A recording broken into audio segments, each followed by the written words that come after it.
São cada manhã. Certa feita o salmista diz: me alegrei quando me disseram vamos à casa do Senhor. Às vezes você veio aqui nessa noite sem motivo para estar alegre, mas só de você estar vivo, estar com saúde e tendo a sua família do seu lado é o motivo de celebrar. Tendo Jesus no seu coração é o motivo de celebrar. Hoje é culto da família, culto de adoração ao Espírito Santo. Vejo das famílias aqui, irmão Rafael, obreira Natália. Fico feliz de ver os irmãos, obreiro Joseí, obreira Natália. Estou profetizando. A Bíblia diz que morte e vida está no poder da língua. Amém? Então nós temos que profetizar, mesmo que a situação esteja ali, cenário de tristeza, cenário que às vezes algo que você não desejava está vivendo, mas enquanto você está profetizando, em nome de Jesus, eu não vivo pela fé, glória, eu vivo pela fé, eu não vivo pela aquilo que eu vejo. Aleluia! Você começa a profetizar e no mundo espiritual começa a ganhar força, e rapidamente a situação que talvez a gente esteja vivendo, rapidinho a gente começa a passar e dando glória a Deus. Amém? Louvado seja Deus. Deus, Ele é fiel. Livro de São Mateus, capítulo 11, versículo 25. Aleluia, Jesus está aqui. Sinta a presença dEle. Eu pude, aleluia, eu pude contemplar o que Deus tem falado. A Bíblia diz, igreja, que devemos ter muita sensibilidade quando entramos na casa de Deus. Não é à toa que a Bíblia diz assim: guarda o teu pé quando entrares na casa do Senhor. Estar sensível é estar ligado naquilo que Deus está falando. Deus fala no louvor, Deus ele fala nas oportunidades, vai falar a palavra, sabe? Porque a Bíblia diz que nem só de pão viveria o homem, mas de toda a palavra que procede da boca de Deus. E a nossa alma, ela só vai se regozijar quando ouvirmos a voz de Deus. Quando ouvimos a santa palavra, ela traz fé, ela traz esperança. De muitas vezes ela te confronta, muitas vezes ela te edifica, ela te consola, porque Deus não nos fez para viver longe. Deus nos fez para estar em comunhão, em contato, em sintonia, em ligação com aquele que vive e reina para todos sempre. E você sabia que Ele nos prestigiou, nos dando força espiritual, mental, emocional, para que nós viemos estar na casa hoje. Observa se a gente olha pelo lado físico e pelo lado carnal, se eu e você estariam aqui. Não podemos ser hipócritas, não estaríamos, mas é a necessidade que a nossa alma se encontra. De muitas vezes nós buscamos a presença, e de muitas vezes não temos resposta. Nós vemos às vezes assim, o agir de Deus, entre aspas, mas Deus está trabalhando, Deus tem movido, Deus tem feito coisas grandes e maravilhosas, e Ele sempre fez e continuará fazendo. Mas nessa noite Deus está falando de convite, e eu vou ler essa palavra para que você alimente e medite em nome de Jesus. O texto da minha Bíblia fala assim: Jesus, Salvador dos humildes. Aleluia. Porque aquele tempo Jesus exclamou: graças te dou, ó Pai, Senhor do céu e da terra, porque escondeste estas coisas dos sábios e instruídos, mas a revelaste aos pequeninos. Sim, ó Pai, porque assim foi do teu agrado. Tudo me foi entregue por meu Pai. Ninguém conhece o Filho a não ser o Pai. Ninguém conhece o Pai a não ser o Filho, e aquele a quem o Filho o quiser revelar. Venham a mim todos vocês que estão cansados e sobrecarregados, e eu os aliviarei. Tomem sobre vocês o meu jugo e aprendei de mim, que sou manso, porque sou manso e humilde de coração, e vocês acharão descanso para a sua alma, porque o meu jugo é suave e o meu fardo é leve. Mas, igreja, quando se deparamos com esse texto, nós vemos Jesus chamando uma chamada universal. Vemos Jesus pregando para o povo, porque onde Cristo estava, ele arrastava a multidão. Aonde Cristo ia, através de uma cidade, de uma aldeia, aonde Cristo pisava, o maior objetivo dele, sem dúvida, era uma alma. A primeira pregação de Jesus: arrependei-vos, porque é chegado o reino dos céus. Sabemos que o maior propósito de Cristo foi trazer arrependimento dos nossos pecados. O maior propósito de Cristo foi nos amar até o final. O maior propósito de Cristo foi pregar sem dúvida a verdade. A Bíblia diz que quando Jesus abria a boca, eles ficavam maravilhados. Da onde vem essa doutrina? Da onde vem tanta eloquência? Da onde vem tanta sabedoria? A ponto de certa feita Jesus, indo com seus discípulos no meio do caminho, ele fala assim: ó, é necessário passar por Samaria. O discípulo olhou: olha, ô mestre, não sabia que nós não comunicamos com os samaritanos?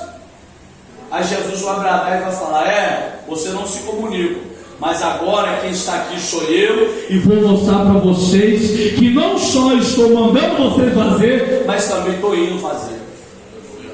Porque Jesus era assim, ele mostrava na prática. Então, quando Jesus chega por volta de meio-dia no poço chamado de Sicar de Jacó, o poço de Jacó, essa mulher, irmão, vai buscar água, porque fisicamente ela está com sede. Fisicamente ela quer beber água. Só que quem está no poço é aquele que tem o poder de satisfazer a sede da alma dela. Quem está no poço é a fonte de água viva. Jesus está com seus discípulos. Só que Jesus queria ter um particular com ela. Virou e falou com os discípulos aqui: vai comprar pão. Os discípulos saem. Só que agora ele pode conversar. Olha a sabedoria de Cristo. Você acha que ele ia explanar ou colocar a público o pecado daquela mulher? Não. Ele conversou com eles por ela mesmo, liberar da boca dela. E quando Jesus começa a conversar, falou assim: esqueceu que os judeus, os samaritanos, eles não se comunicam? Jesus pede ela, Jesus pede ela água. A mulher: tu, sendo judeu, me pede água? Aí Jesus fala: se soubesse o dom de Deus, tu me pediria, eu te daria água da vida. Só que Jesus está conversando, criando uma intimidade, que ele não conhecia, ele já conhecia, mas ela não conhecia Cristo. Então Jesus está dando liberdade para ela conversar com ele. Só que Jesus viu agora e falou: agora eu entro. Vai buscar o seu marido. Ela vai dizer assim: não tenho marido. Aí Jesus virou e falou: se disseste bem, porque tu tiveste 5, e o que tu tem agora não é teu. Ela olhou e falou assim: verdadeiramente vejo que tu és profeta. Aleluia. Na mesma hora a graça entrou naquela mulher, e o texto vai dizer que ela volta agora para Samaria, anunciando naquela cidade que ela viu um homem que falou do passado, do presente e do futuro.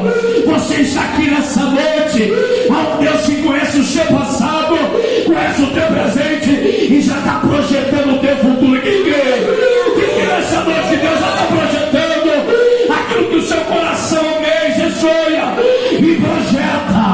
É por isso que o texto que eu acabei de ler agora diz assim: graças eu te dou. Aleluia.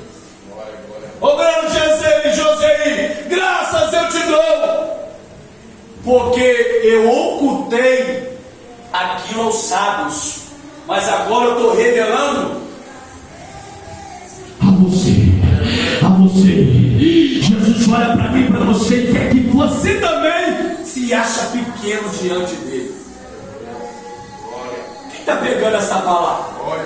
Sabe por que Jesus está dizendo: eu vou revelar os pequeninos? Porque quem se sente pequeno sabe que tem um Deus acima de tudo e de todos. E quem se sente pequeno vai dizer: muitas vezes eu andei na força do meu braço, muitas vezes eu quis andar fazendo do meu jeito, mas agora eu rendo, agora eu me rendo. E diz assim: aleluia, Jesus toma conta da minha vida, da minha família, toma a direção de tudo, porque eu reconheço que grande é o Senhor. É por isso que Jesus está pregando para eles e está dizendo: graças ao Pai. Imagina se Jesus revelasse as coisas, pastor Natanael, espirituais para esses governadores. Imagina as leis que eles iam criar para tentar parar a igreja, e já tendo parar. Mas quem para a obra de Deus? Quem para a chamada de Deus? Quem para a vontade de Deus? Certa feita Isaías bradou e disse assim: ainda antes que houvesse o dia, eu sou, e não há nada e ninguém que possa fazer escapar das minhas mãos. Operando quem? Jesus. Pega aí, operando Jesus na sua vida, operando Jesus na sua família, operando Jesus na tua casa. Oh glória, quem impedirá? Quem impedirá? Temos que profetizar em nome de Jesus. Jesus me fez o convite e eu estou aqui, ó Pai, reconhecendo a minha falha, reconhecendo que eu sou pecador, reconhecendo que eu sou pequeno, mas o Senhor diz que é Salvador dos humildes. Aleluia. Hoje pela manhã, falei que minha esposa te chamou: vamos tomar café com Jesus, vamos orar, apresentar a consagração e vamos tomar café com Jesus. Aí a palavra caiu em Miqueias 1:8, 6, 1 ou 8. Aí fala assim: que ame a verdade, pratica a justiça, que pratica a justiça, ama a verdade e ande humildemente com Deus. Miqueias. Deus quer que a gente seja, amamos a justiça, que sejamos fiel e que andamos humildes. São os três pilares: justiça, fidelidade e humildade. Olha só, mas é fácil? Não. Mas você agora não entende que você é pequeno, que você entende que agora precisa de um Deus que é grande para te guiar, porque nas suas lutas internas e externas, conflitos, quando você deixa no altar de Deus e pede para Ele, é Ele que te ajuda. Você acha que é um rasinho? O pastor só pode orar, interceder e muito fazer, se puder ajudar uma ajuda financeira, ou jejuar para a sua vida. Mas aonde você estiver, a Bíblia diz que Ele é onisciente, onipotente, onipresente. Ele pode todas as coisas. Quem crê nessa palavra? Então Ele vai bradar e vai dizer: o filho, o pai conhece o filho conhece o pai. Só que só vem para o filho. Olha só que forte. Aqui o pai revelou. Olha que forte, pastor Felipe. Mas se você está na presença por acaso? Se você está sentado nesse banco por acaso? Hein? Aí às vezes, até as lutas, porque a tribulação ela produz a gente paciência, ela produz experiência. Você acha que é por acaso? Não. Porque se estiver tudo bem, a gente não vai correr para os braços de Deus. Deus conhece a nossa estrutura, conhece a tua. Aí Deus está sempre lhe permitindo alguma coisa e dizendo: ô filho, eu estou aqui. Você não vai priorizar eu primeiro, não? Eu não abro mão da sua vida, eu não abro mão de você. Tem dons ministeriais, eu vejo dons ministeriais sobre muitos aqui nessa casa. Coisa sobrenatural Deus fazer. Aleluia. Louvado seja Deus. E essa é a raiva do diabo. que Ele quer te parar. Aí, como foi falado aqui, quando a gente esquece as lutas vêm, a gente esquece das promessas. E as promessas fazem adoecer o coração, porque Salomão fala, a esperança de Ada, ela faz enfraquecer o coração. O espírito abatido, quem o levantará? A não ser essa verdade para te levantar. Anunciar a boca de Deus para te levantar e dizer: tu é projeto, filha, tu é projeto, filho. Não desista dos seus sonhos, não desista dos seus filhos, não desista do seu marido, não desista da sua casa, não desista, Jesus, mas vinde a mim. Todos que estáis cansados. Jesus está falando isso, pastor Felipe? Porque Ele mesmo, 100% Deus, Ele consegue enxergar dentro da sua alma, dentro da minha alma. E outra hora Ele estava orando aquela multidão, Pedro Rafael, vendo aquela multidão perecer, porque havia 3 grupos que seguiam Jesus: pelo pão que saciaste, pelo aqueles que queriam estar perto de Deus, e pelos escribas e fariseus que queriam ver algum erro em Jesus. Mas mesmo assim Jesus não queria, olhou para isso. Jesus fez um convite. É por que muitos não vêm?